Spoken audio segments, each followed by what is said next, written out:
Muy buenas noches, bienvenidos a Signo Pesos, la economía al alcance de su pantalla. Estos son los temas claves de hoy. Primer cara a cara por el salario mínimo. Empresarios, centrales obreras y gobierno se reunieron hoy por primera vez para iniciar este proceso de concertación. La tensión alrededor de la cifra de reajuste ya se siente en el ambiente. Analizaremos el tema con Yair Viana del Centro de Pensamiento Libertank. ¿Qué es lo que ocurre con el Bitcoin? Mucha gente no se explica cómo en menos de un mes la principal criptomoneda ha perdido el 30% de su valor. Analizaremos este tema con el experto Alejandro Beltrán de la empresa Buda.com. Corferias, reconocida como empresa B. El principal recinto de Corferias y eventos del país fue galardonado con un importante reconocimiento por su aporte al desarrollo del país y a la ciudad. Les contaremos los detalles.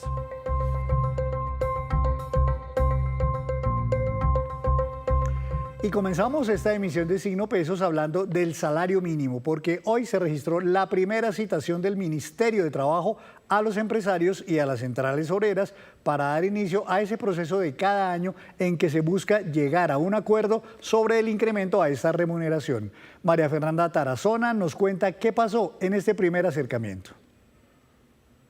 Henry, el día de hoy iniciaron formalmente las discusiones sobre el salario mínimo para el 2026. Sobre la mesa ya hay algunas propuestas sobre cuál es el incremento que se espera tener para el año entrante, específicamente en este tema del salario mínimo. Lo que piden los trabajadores es que sea de 2 dígitos. Esto fue lo que dijo el presidente de la CUT, Fabio Arias.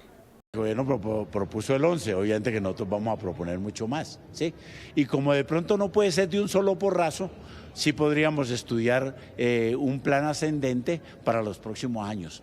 Pero lo que muestra el estudio es lo que siempre hemos sostenido nosotros en Colombia, que el valor del salario mínimo en Colombia tiene un atraso muy alto, derivado exactamente de toda la mezquindad y la machicatería que hubo dentro de todos los gobiernos neoliberales y proempresariales. Es decir, para ustedes, aún sin iniciar la mesa, no puede estar por debajo del 11%.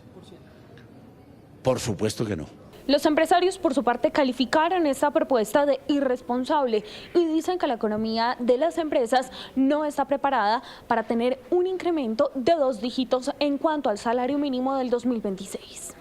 Pensar irresponsablemente en un salario mínimo de 2 dígitos para Colombia no tiene sentido. Primero que todo, el salario mínimo del año pasado fue varios puntos por encima de la inflación. Pensar en un salario mínimo de 2 dígitos que duplique la inflación en Colombia, obviamente nos lleva a una escalada de precios y servicios que no tiene límite en Colombia.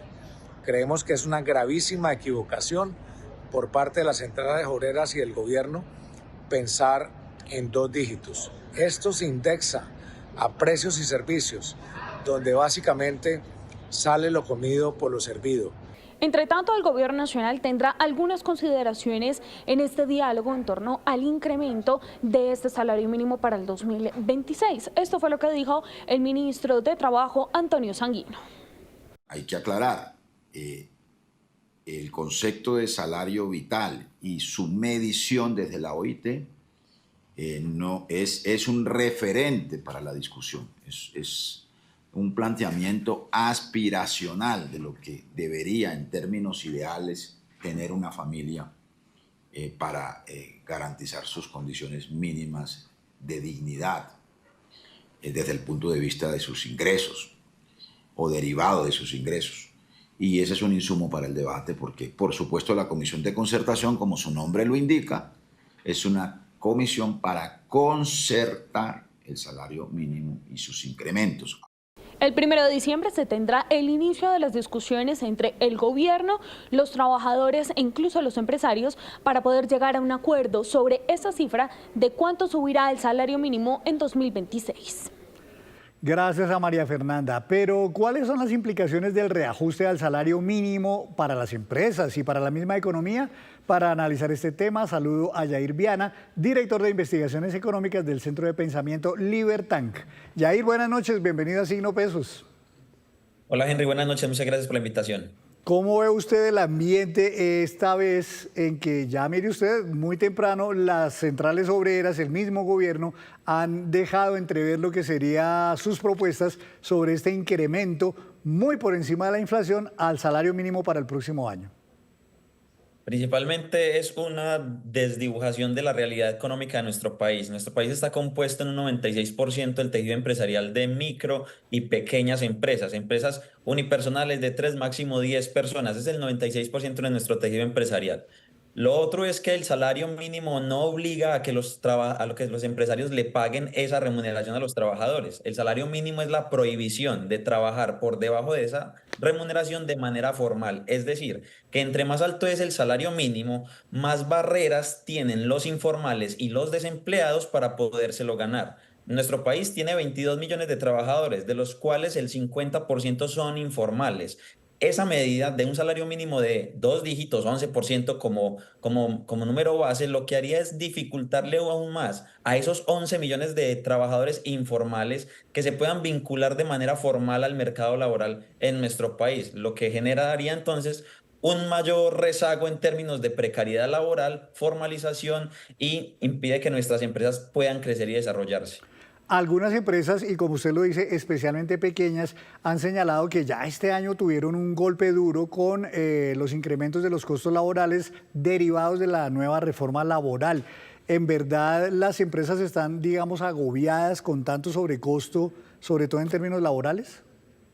Totalmente. Los datos de aumento en el empleo se ven reflejados principalmente por crecimiento en el empleo público. Es decir, el dato de desempleo en Colombia sí ha mejorado, pero porque se está generando mayor empleo público. El empleo privado, el del sector privado, se ha visto debilitado permanentemente a partir de la reforma laboral del gobierno Petro. Un incremento adicional de tal magnitud en el salario mínimo incrementa la carga sobre las empresas, porque recordemos que no solamente son los costos laborales, sino también los costos de financiación. Colombia enfrenta altas tasas de interés, lo que hace que los empresarios tengan que financiarse para expansión y crecimiento a tasas altísimas, y un incremento generalizado en el salario mínimo lo que hace es que se haga inviable muchos proyectos económicos, estrechando a los empresarios a elegir entre contratar personal nuevo pero renunciar a activos de capital o a despedir trabajadores y concentrarse en aspectos muy específicos de la producción tecnológica. Lo que hacemos entonces es un salario mínimo gigantesco que encarece la carga financiera sobre las empresas,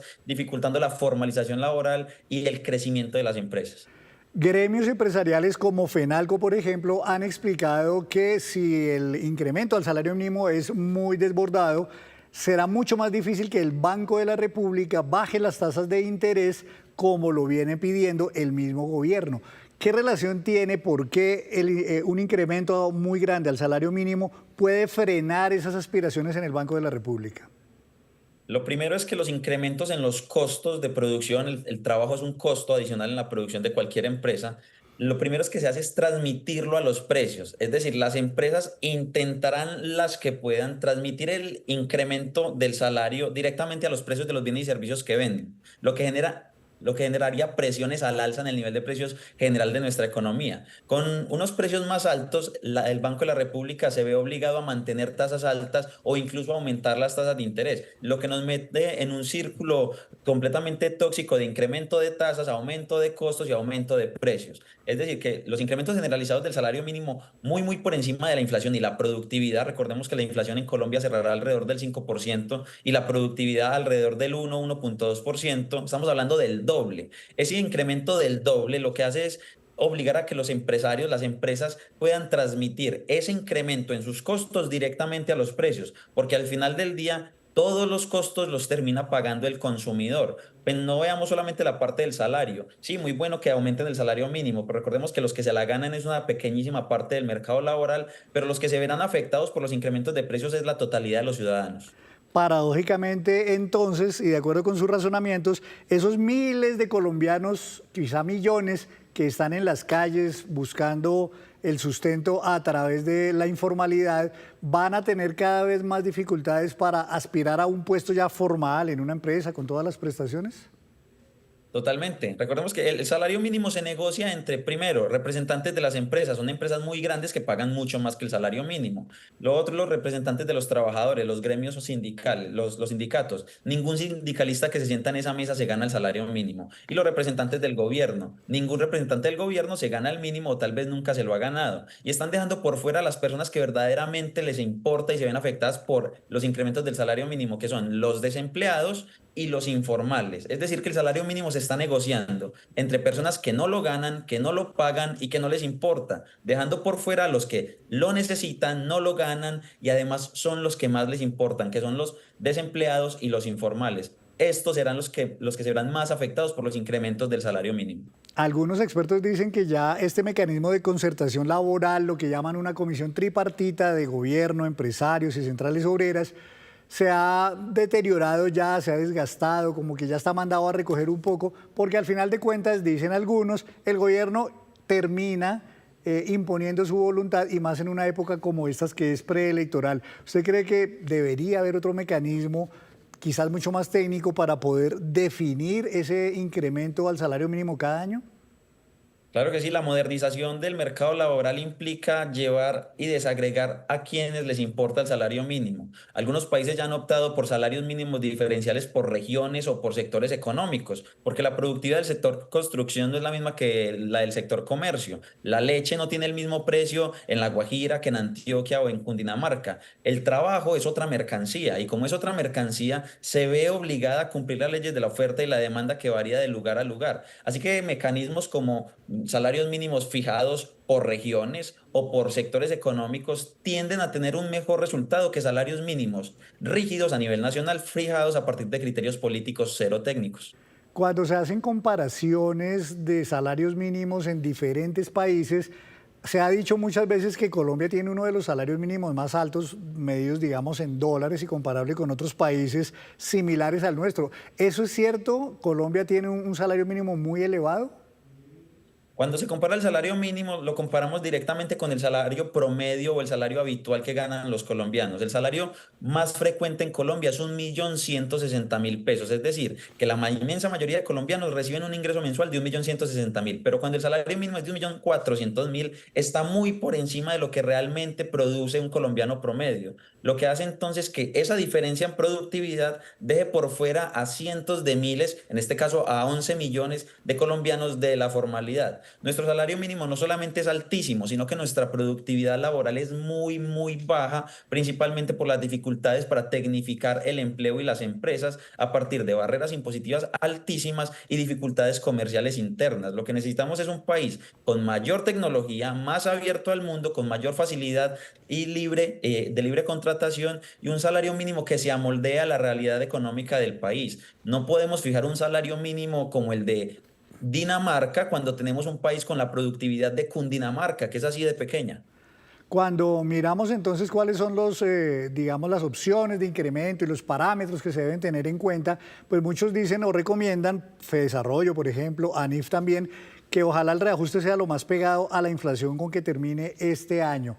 Pero otros dicen eso le limitaría la capacidad de compra a los trabajadores, a todas las personas de bajos ingresos, para poder justamente dinamizar la economía, que es lo que también todos queremos, ¿no?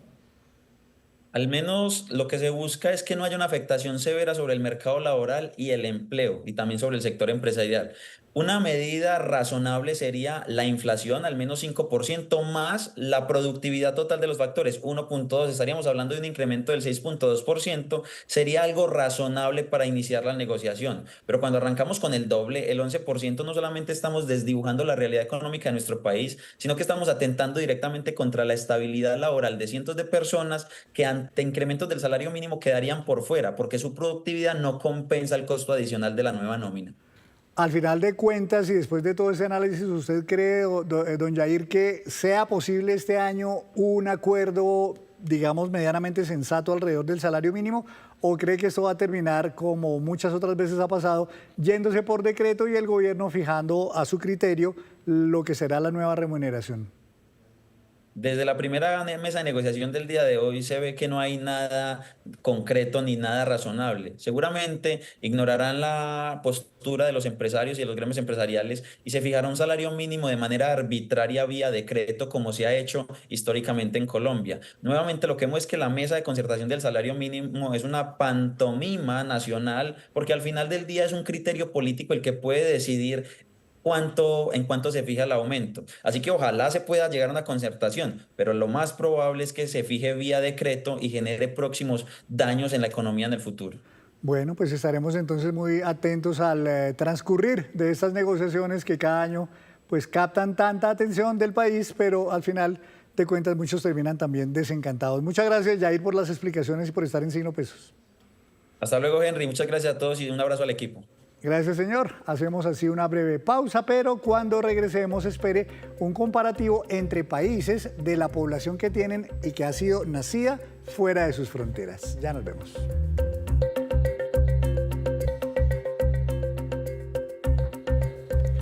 Gracias por mantenerse conectado con Signo Pesos. Si hay un tipo de inversión que sorprenda a muchas personas por su volatilidad, es el Bitcoin, que en varias ocasiones ha registrado valorizaciones considerables en muy pocas semanas, pero también, como está ocurriendo ahora, pueden perder rápidamente un alto porcentaje de ese mismo valor. Para analizar este tema, saludo al doctor Alejandro Beltrán, gerente de Buda.com. Alejandro, ¿cómo le va? Bienvenido a Signo Pesos. Henry, muy buenas noches para usted y para toda la audiencia de Signo Pesos. Cuando uno habla de inversiones, hay unos que se llaman renta fija, unas opciones, como por ejemplo los CDTs o los bonos del gobierno, en que uno sabe de antemano cuánto se va a ganar.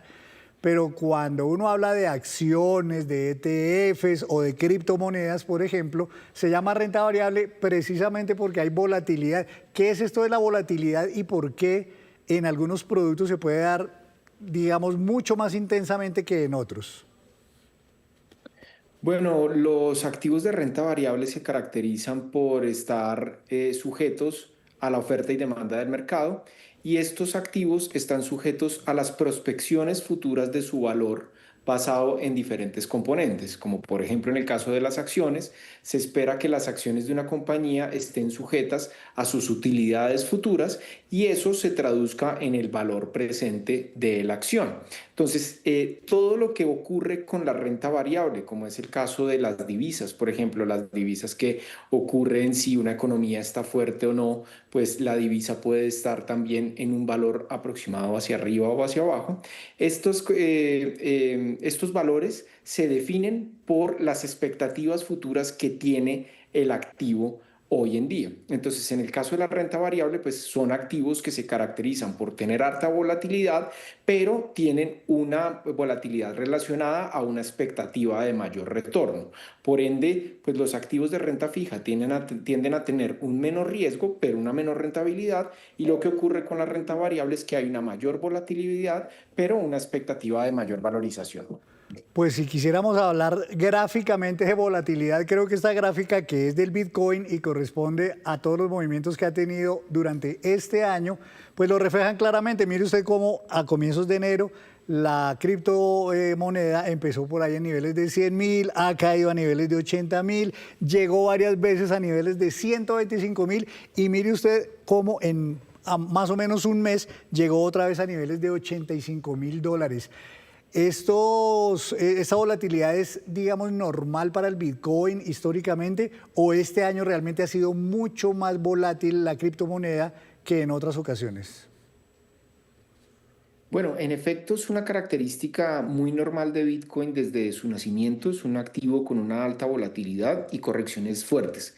Lo que sí es cierto y lo que podemos decir es que en los últimos 3 años, sí, en términos porcentuales es uno de sus meses de más alta volatilidad y más caídas, ya como usted lo menciona, desde octubre viene cayendo alrededor de un 30%, pero también veníamos de un periodo muy prolongado de subidas muy fuertes. Y esto no solo ocurre en Bitcoin, sino en todos los mercados, sobre todo en las acciones tecnológicas, en los commodities, inclusive en los bonos de los Estados Unidos. En la deuda estadounidense ha sido muy apetecida y ha tenido un récord histórico de emisión que hace que de alguna forma de este rally aparezcan correcciones profundas, pero que se produce por la incertidumbre no del activo como tal, no de Bitcoin como tal, sino lo que está pasando con el sistema financiero global.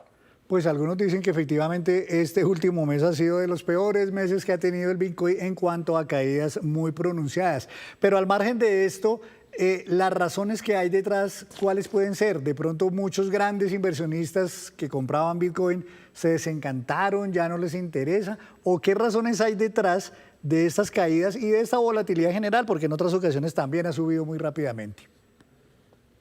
Bueno, aquí vale la pena una claridad y es que la caída no se produce en sí por Bitcoin, digamos, los componentes fundamentales de Bitcoin, su tecnología, la adopción, la forma en cómo se está usando esta infraestructura, no tiene ningún componente que genere un riesgo estructural de que Bitcoin va a desaparecer. Nace realmente es de todo lo que está pasando en la crisis de liquidez en el sistema financiero tradicional. En las últimas semanas lo que hemos visto es unas tensiones o una crisis de liquidez en el mercado de bonos de los Estados Unidos, que es el mercado primero más importante del mundo y que sirven estos bonos como colaterales o como garantías para que las instituciones o los grandes fondos de inversión se apalanquen a través de este colateral y pidan más plata al mercado, ¿cierto? ¿Y el mercado qué pasa? Cuando el mercado está en un auge, lo que hacen estos fondos es pedir préstamos porque el costo de capital está muy barato en los bonos, es decir, los intereses están muy baratos, entonces piden altas sumas y con eso invierten en activos de alto riesgo. Pero ¿qué pasa cuando hay señales de estrés en el mercado? Pues al haber mayor volatilidad, lo que hace los bonos es que tengan unas subastas con menor demanda, es decir, ya la gente no está tan atraída a seguir operando bonos porque el costo de capital resultaba ser bastante alto y se encarece ese financiamiento. Cuando se carece ese financiamiento, es como decir que yo compro una casa, ¿cierto? Y en esa casa me dicen que ya no le sirve como garantía y que tiene que aumentar la garantía, pues en este caso yo tengo que ir a liquidar fondos y pedir lograr solventar estos créditos para poder cumplir con estas garantías, ¿cierto? Y estos fondos, digamos, estos fondos cuando se apalancan de este tipo de bonos, tienden a pedir muchos dólares prestados como garantía, pero cuando ya les cuesta mucho, les toca liquidarlos y cumplir con esas garantías. ¿Y qué ocurre? Pues que van a liquidar los activos que son mucho más líquidos, en este caso Bitcoin. Entonces es un activo que se vende globalmente y entonces ¿qué es lo que se produce? Se produce como un sobrecalentamiento, es decir, cuando llegamos a estos precios tan altos es porque también la gente se está endeudando mucho o los fondos de inversión principalmente se están endeudando mucho y lo que hacen es liquidar de forma masiva, afectando directamente el precio. Pero esto también es como una limpieza de el sobreapalancamiento y la alta especulación que hay en Bitcoin en estos momentos y por eso se produce esta caída tan pronunciada en este muy corto plazo.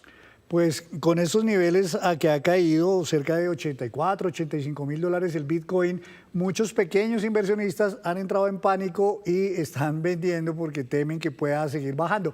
Otros, en cambio, dicen al contrario, esto es una gran oportunidad para comprar y esperar que de pronto el próximo año se recupere y uno gane. ¿Usted qué les diría a quienes piensan una cosa y otra? Bueno, en efecto, cuando uno habla de Bitcoin y vemos el histórico de Bitcoin, es normal que uno pueda ver este tipo de caídas. No es algo que sea nuevo. De hecho, hemos tenido caídas históricas. Por ejemplo, cuando el precio estaba en 1.150, se bajó hasta los $150. Cuando estaban $32, se bajó hasta los $2, un 93%.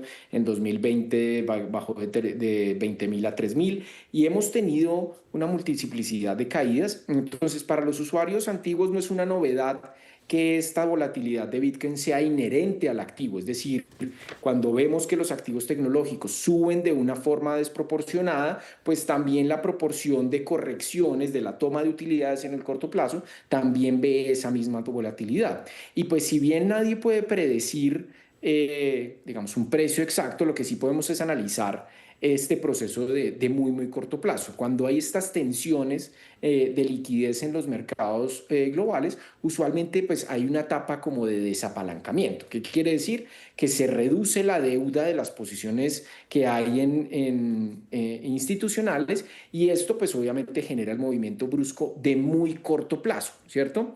Pero hay que resaltar un efecto muy, muy fundamental en esto, es que fundamentalmente Bitcoin no ha cambiado, sigue teniendo la oferta limitada, sigue teniendo una emisión programada, una adopción creciente de los fondos, de los grandes institucionales, de otros grandes actores del mercado. Entonces la visión de largo plazo no está afectada por esta corrección puntualmente. Y si es normal esta volatilidad, en efecto, ¿cierto? Es un activo global, es un activo de alta liquidez. En efecto, al institucionalizarse, esto genera una mayor profundización de su volatilidad, pero lo que sí es cierto es que hay que entender que la caída en general no se originó por Bitcoin en sí, sino en la necesidad de liquidez del sistema. Estamos viendo efectivamente entonces esa alta volatilidad. Mucha gente, por supuesto, pues ha estado un poco preocupada porque no se sabe qué rumbo pueda tomar de aquí en adelante este Bitcoin, que como vimos pues estaba en niveles de 125.000 y ha caído a niveles de 85.000. Por eso la pregunta, Alejandro, ahora ya terminando la entrevista, es ¿qué recomendaciones se le podrían dar a las personas que no son todavía muy expertas en este mundo, que todavía sienten ese pánico del que hablábamos ahora? Porque seguramente también hay que tener precaución, de pronto hay que ir con cuidado, de pronto hay que, como dicen por ahí, no poner todos los huevos en la misma canasta. ¿Qué les diría a ustedes a estas personas para que no se espanten tanto, pero tampoco se arriesguen demasiado? Bueno, yo creo que hay dos formas de ver esta caída. Lo primero es que las caídas en Bitcoin siempre han sido una gran oportunidad para quienes hoy están líquidos, tienen excedentes de liquidez, pero también tienen que diversificar. Así que una pequeña porción de sus ingresos o de sus ahorros en Bitcoin que se vean con una perspectiva de largo plazo puede ser una gran oportunidad en estos momentos en donde Bitcoin ha caído más del 30%.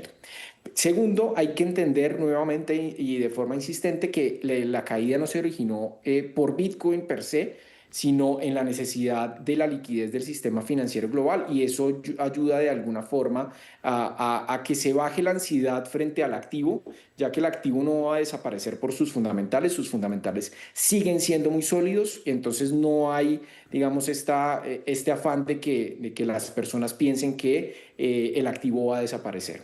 Y segundo, no tomar decisiones impulsivas. Bitcoin realmente lo que nos exige de alguna forma es tener una visión mucho más de largo plazo y una estrategia de riesgo muy clara, es decir, que la porción que ustedes van a invertir en su ahorro en Bitcoin sea muy, muy claro que es de largo plazo y que tiene unas características de volatilidad en el corto y mediano plazo.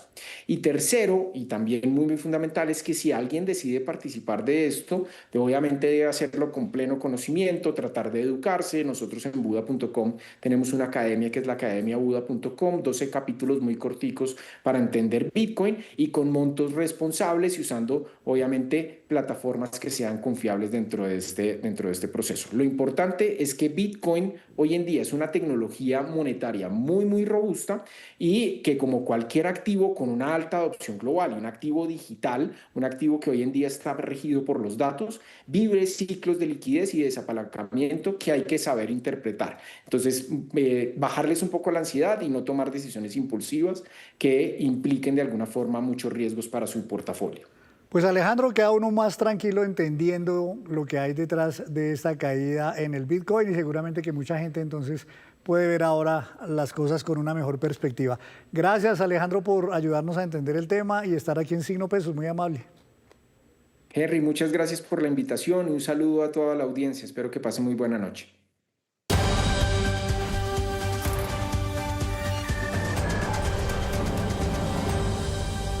Y la movida empresarial nos llega hoy de Corferias, que acaba de recibir un importante reconocimiento. Esta corporación de ferias y eventos en Bogotá recibió la certificación como empresa B o B Corp, como también se le denomina, otorgada por B Lab, la organización global que reconoce a las empresas que generan valor social, ambiental y económico desde su propio modelo de negocio. Con este logro, Corferias se convierte en el primer recinto y operador ferial del mundo en obtener esta distinción, un logro histórico que ratifica su compromiso con una gestión responsable y con impacto real. Sobre este tema nos entrega detalles el presidente de Corferias, Andrés López Valderrama. Desde Bogotá, Colombia, aportamos una nueva voz a la comunidad global de negocios con propósito. Este reconocimiento es mucho más que un sello. Es el reflejo de nuestro compromiso genuino con una gestión empresarial responsable, ética y transformadora, construida a lo largo de más de 70 años de trabajo constante y dedicado. Este logro demuestra que es posible crear empresas que sean motores de bienestar colectivo, inclusión social y cuidado ambiental, generando valor real para la ciudad, el país y las comunidades. Y antes de despedirnos, los dejo con este dato. La OCDE reveló estas cifras de población nacida en el extranjero en una lista de diferentes países. Por ejemplo, en Canadá, esa población nacida fuera de sus fronteras es el 22%. En Alemania, 18.2%. En Reino Unido, 15.4%. En Estados Unidos, 14.5%. En Francia, 13.8%. Y en Japón, 3%. En Colombia, se estima que es de 3.8%. Y así terminamos por hoy. Los esperamos el próximo lunes con una nueva emisión y toda la información económica que usted necesita saber. Esto es Signo Pesos, la economía al alcance de su pantalla. Feliz noche para todos.